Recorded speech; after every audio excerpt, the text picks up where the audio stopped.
3 পাই অথবা 4 পাই তাও কিন্তু প্লেটে ত্রুটি আছে। তার কারণ হচ্ছে আমাদের এই 4 মানে 2 সেল নষ্ট। এই 4 মানে 2 সেল নষ্ট তখন দেখবেন যে প্লেট একটা প্লেট এম্পিয়ার দেওয়ার যে ক্ষমতা রাখে ওটা কিন্তু হারায় ফেলছে।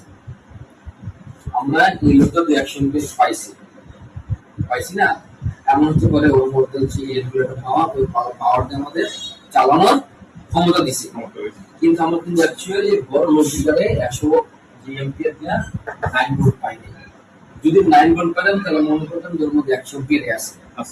6% মনে সম্মত আমরা 60 এম্পিয়ার আছে, 60 এম্পিয়ার ক্ষমতা আছে। 3-4 মানে 30-40 ক্ষমতা আছে। এই ক্ষমতা দিয়ে আমাদের কিন্তু ভাই গাড়ি চলবে না।